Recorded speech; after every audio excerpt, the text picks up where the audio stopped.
I feel very fortunate the last few years to be, someone that's had some success on it, and but there has been a pretty jarring lack of girls ratio to guys that are getting played, and I don't really know why, because all the people I grew up with when I would listen to country radio as a kid, it was like, Dixie Chicks and Shania and Trisha, and it was all women, and I don't really know what happened, but we realized if no one else is gonna sign us or publish us or take us on the road, the girl artists that are already out there are just gonna have to do it themselves and bring girls on the road with them. And by the way, y'all give a big round of applause to Haley Witters and Cassie Ashton.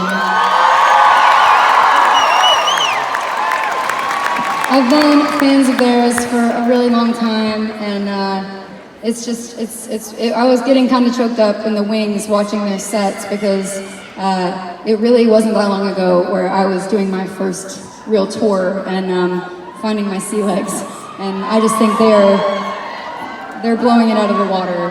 They're way ahead of where I was back then when I first started on Keith Urban's tour in 2016.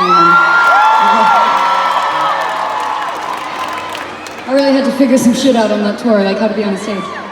But anywho, I was picking my third single from my last record, and I had just finished with 80s Mercedes, and I had to pick a new one, and I was somewhere in like North Carolina or Virginia or somewhere, and this program director for this country station was at my meet and greet, and I don't know why, I just told him what I thought the next single should be, and I was kind of getting his professional opinion on what he thought of that.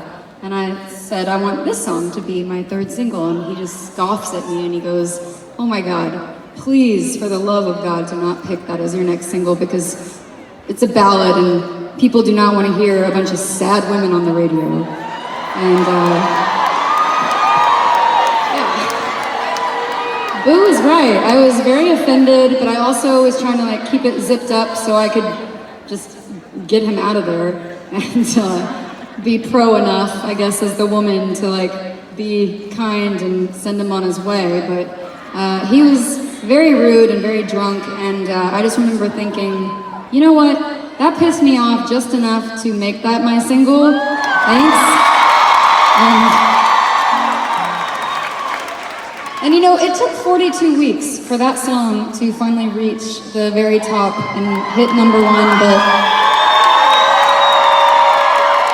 I will say the universe can be pretty funny sometimes, because this was my first #1 at radio and that guy got fired, so.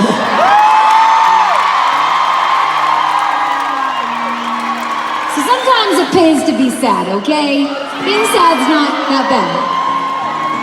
This is called I Could Use a Love Song.